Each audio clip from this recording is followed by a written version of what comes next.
When I tell you this story, you won't believe it, because it sounds like the kind of thing that only happens in movies. The HOA thought they owned me, they thought they owned my family's land, they thought they could get away with building 20 shiny rental cabins right on property that was left to me by my grandfather. But what they didn't know was that I had every dusty receipt, every signed deed, and every ounce of determination they didn't see coming. So grab a seat and stay with me to the very end, and if you love wild stories of underdogs fighting back, don't forget to subscribe, because you won't want to miss what comes next. And now let me take you to the beginning where this nightmare started when I came back to my hometown after years away, only to find strangers laughing and drinking coffee on my porch as if they owned the place, only to find rows of modern log cabins built where my grandfather once kept his orchard, only to find a sign that said, "Welcome to Pine Ridge Cabins, managed by the HOA." And at that moment I felt my blood boil, but I stayed calm because I knew one thing. My grandfather never sold that land, he left it to me in his will, and though life had taken me far away for years, the land was still mine. So I walked right up to the main cabin, where they had set up a kind of lobby, and I told the manager there that I was the rightful owner, and she laughed in my face, telling me that the HOA had assumed control of the land after it fell into disuse, and that I had no proof of ownership. But what she didn't know was that in my backpack I carried a folder of old papers, some crumpled, some faded, but all official, because my grandfather had been meticulous. He had saved every receipt from taxes he paid on the land, every signed survey, every notarized document, and when I pulled one out and waved it in front of her, her smile faltered, just for a moment, before she leaned back and smirked, saying, "You'll never win. We've already built 20 cabins, people have invested money, guests are booked for the season. If you try to fight us, the whole town will turn on you."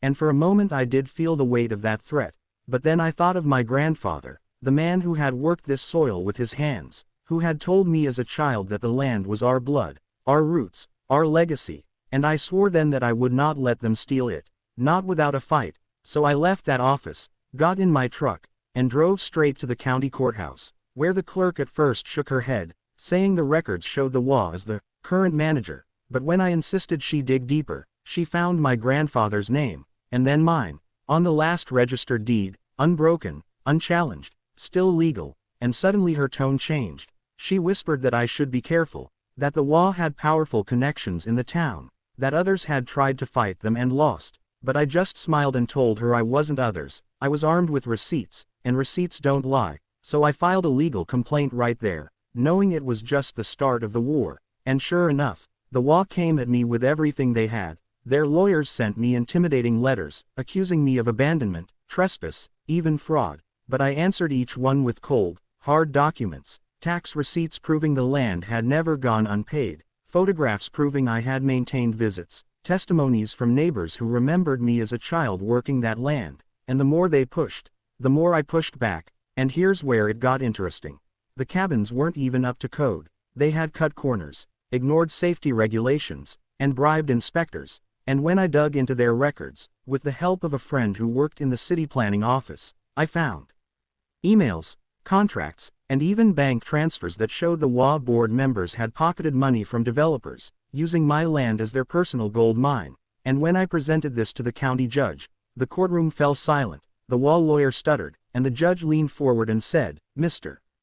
Thompson, it appears you not only own this land, but you've uncovered a significant case of fraud."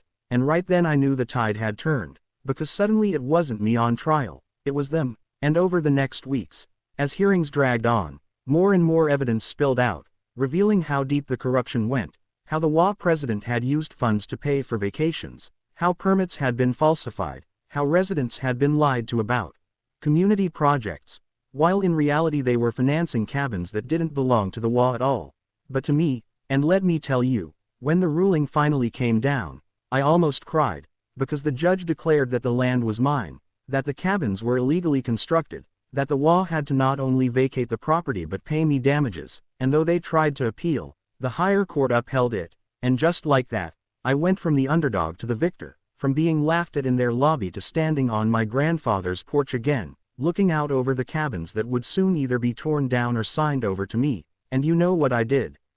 I didn't tear them down. I turned them into something my grandfather would have been proud of. I converted them into affordable housing for veterans and families in need, because I wanted that land to remain a place of roots, of hope, of real community, not greed. And the best part.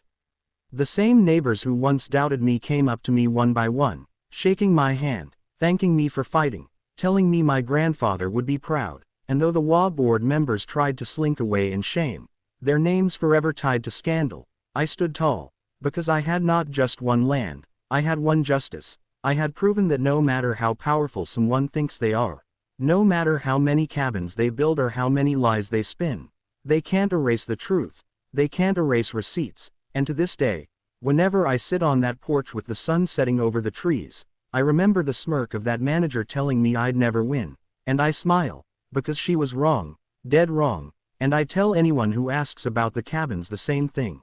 Never underestimate the quiet guy with the paperwork, because sometimes the smallest piece of paper can bring down the biggest web of lies. And if you stayed with me through this wild ride, don't forget to subscribe, because there are more stories where this came from, and trust me, you don't want to miss the next one.